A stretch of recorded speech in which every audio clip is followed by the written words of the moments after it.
Messi অধ্যায় চলছে, চলবে এমন মন্ত্রেই যেন এখন উজ্জীবিত ইন্টার মিয়ামি। এবছরের 31 ডিসেম্বরই তাদের চুক্তি শেষ হয়ে যাওয়ার কথা মেসির সাথে, কিন্তু নতুন চুক্তি নবায়নে নাকি দুই পক্ষই সম্মতি জানিয়েছে। মেসির পরিবার যেমন মিয়ামিতে নিজেদের মানিয়ে নিয়েছে, মিয়ামিও তেমনি তাদেরকে দুই হাত বাড়িয়ে আপন করে নিয়েছে। গুঞ্জন আছে মেসিকে দিয়েই নাকি মিয়ামি তাদের নতুন স্টেডিয়ামটি উদ্বোধন করতে চায়। ব্যাপারটা শুধু গুঞ্জন বলেই উড়িয়ে দেওয়া যাচ্ছে না, কেননা দাবিটা যে করেছেন দ্য অ্যাথলেটিকের বিখ্যাত সাংবাদিক খোদ ডেভিড অনস্টাইন। মেসি যদি সত্যিই মিয়ামি থেকে যান তাহলে শুধু তারাই লাভবান হবেন না, হবে পুরো মেজর লিগ সকারটাই। ক্লাবটি এখন আমেরিকার ফুটবলে আদর্শ হয়ে উঠেছে। দলটির ব্যবস্থাপনা প্রধান জর্জ মাস বলেন, বাকি ক্লাবগুলো নাকি এখন তাদেরকে ঈর্ষার চোখে দেখে। মেসির খেলা ও তাকে কেন্দ্রিক ক্লাবটার আয়ের উচ্চ বৃদ্ধি অবশ্যই তো ঈর্ষণীয়ই।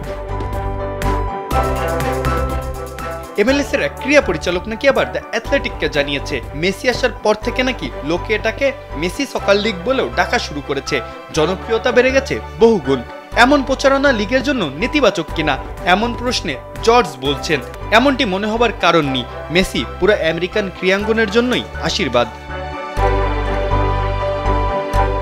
অনেক ফুটবল পণ্ডিতই মনে করছেন মেসিকে দলে ফেরাতে যতটা কাঠখড় পোড়াতে হয়েছে মিয়ামিকে, তাকে ধরে রাখতে তেমনটা কষ্ট হবে না। মেসি নিজেই সেখানে সানন্দের থেকে যেতে চান, থাকবেনই বা না কেন। ইতিমধ্যেই বনে গেছেন ক্লাবটির সর্বকালের সেরা গোল স্কোরার, জেতাচ্ছেন ট্রফিও। তার পরিবারও সেখানে আমোদে ভাবেই আছে। ফুটবলটা এখন উপভোগ করতে চাইছেন হয়তো খোদে জাদুকর। মেসিকে আগামী 3 মাসের মধ্যেই নতুন চুক্তিতে সাইন করাতে চায় দলটি। মার্চে উদ্বোধন হতে যাওয়া তাদের নতুন স্টেডিয়ামে অধিনায়কত্বও করাতে চায় মেসিকে দিয়েই। মেসি শুধু ফুটবল না, বাণিজ্যের জন্য যথেষ্ট আকর্ষণীয়। বিশেষ করে 2026 বিশ্বকাপটা যেহেতু সিংহভাগই হবে আমেরিকায়, মেসিও হয়তো তার শেষ বিশ্বকাপটা রাঙাতে চান, তাই আগে থেকেই নিজেকে সেখানে খাপ খাইয়ে নিচ্ছেন। সব মিলিয়ে মেসি মিয়ামি এখন যেন একই ছন্দে গাথা দুটি অভিন্ন সুর।